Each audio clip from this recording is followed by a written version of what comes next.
Kedatangan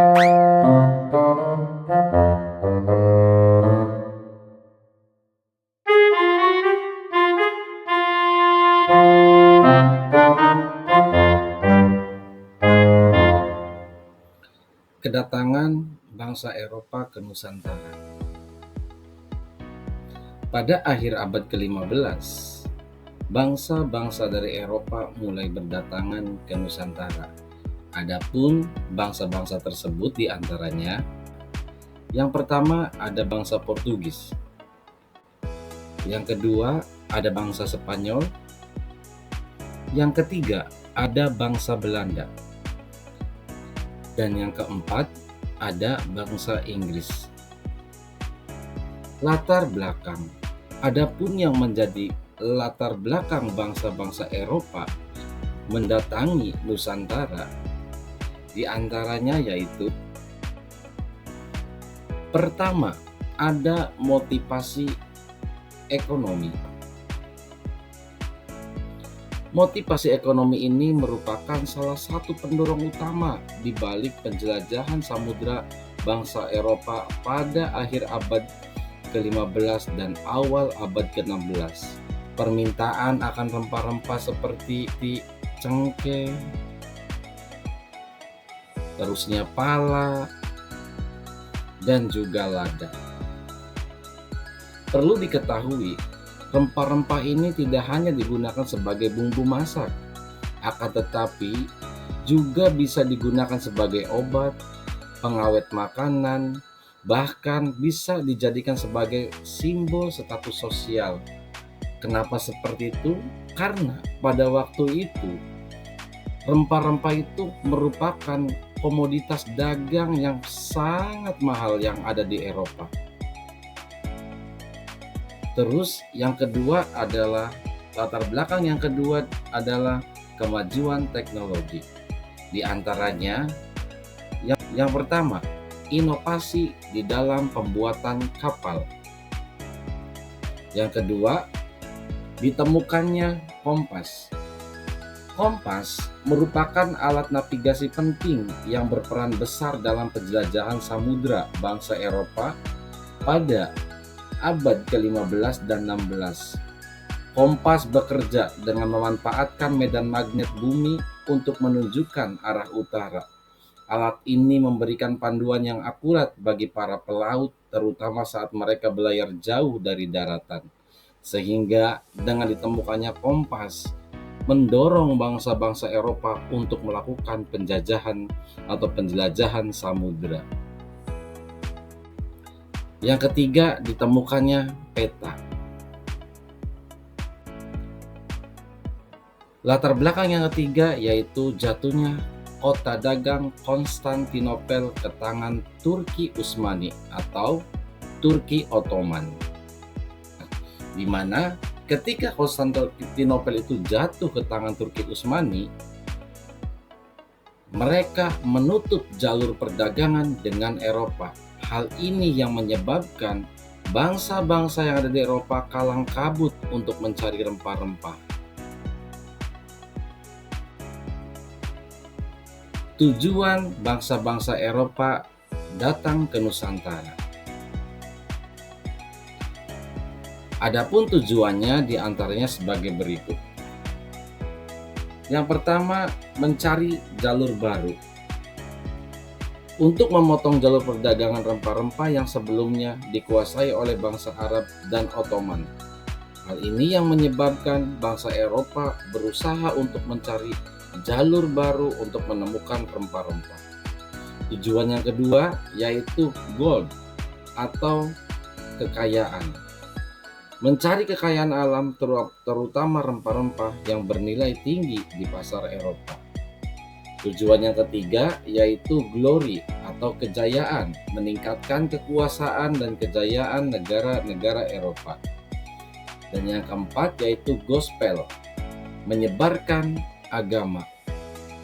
Menyebarkan agama merupakan tugas mulia bagi bangsa Eropa, dan mereka bangsa Eropa yang datang ke Nusantara selain untuk mencari rempah-rempah, mereka pun menyebarkan agama Kristiani.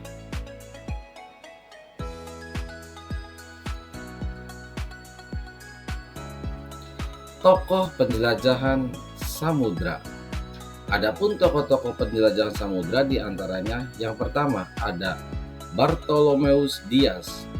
Beliau seorang pelaut yang berasal dari Portugal pada tahun 1488. Tokoh selanjutnya ada Vasco da Gama. Beliau pun merupakan pelaut asal dari Portugal yang melakukan perjalanan pada tahun 1498.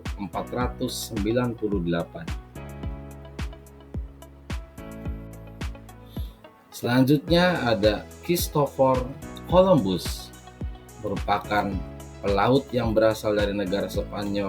Beliau memulai perjalanannya pada tahun 1492. Selanjutnya ada Alfonso de Ablu. Beliau pun merupakan pelaut dari Portugis pada tahun 1511. Tokoh selanjutnya perjalanan samudra yaitu Ferdinand Magellan. Beliau merupakan pelaut dari Spanyol dan menghabiskan hidupnya dalam menjelajahi samudra yang dimulai dari tahun 1519 sampai 1522. Periodeisasi kedatangan bangsa-bangsa Eropa ke Nusantara. Pertama, tahun 1511 yaitu kedatangan bangsa Portugis. Pada tahun ini, bangsa Portugis yang datang dari Eropa menaklukkan Malaka di bawah pimpinan Alfonso de Albu. Mereka tertarik pada kekayaan rempah-rempah di Nusantara, terutama cengkeh dan pala yang tumbuh subur di Maluku.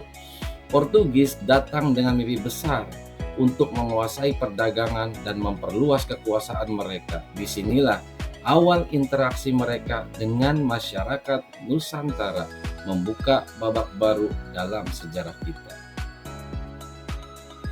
Tahun 1521,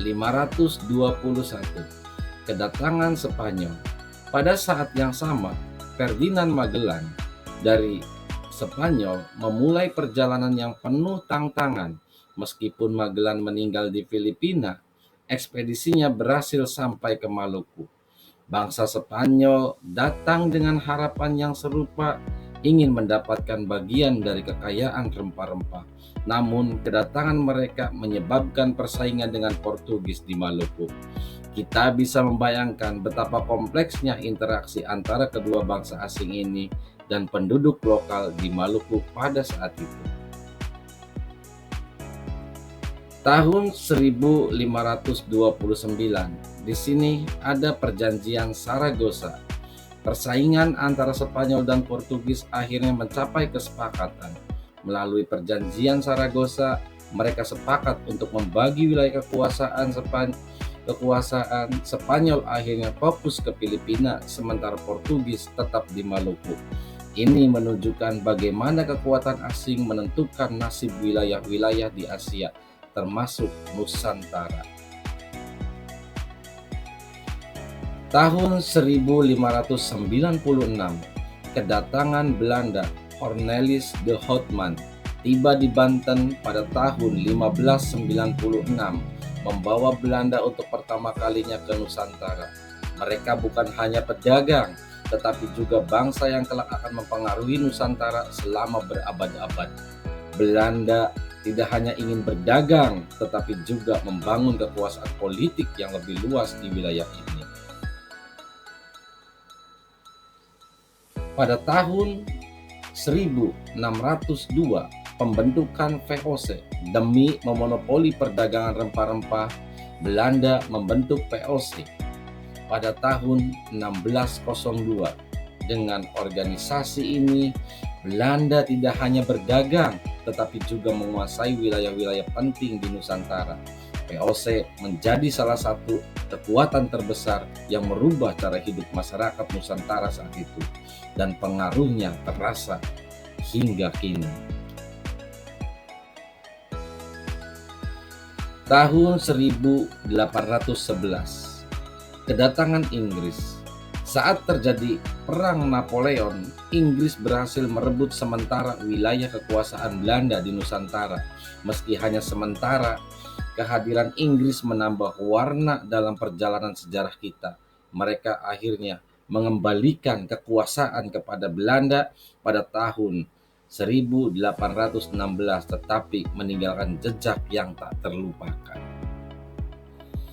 Begitulah pemaparan materi untuk kedatangan bangsa Eropa ke Indonesia, dimulai dari latar belakangnya, terus tujuan, dan bagaimana periodisasi dari kedatangan bangsa-bangsa Eropa ke Indonesia. Sekian dan terima kasih. Mudah-mudahan bermanfaat.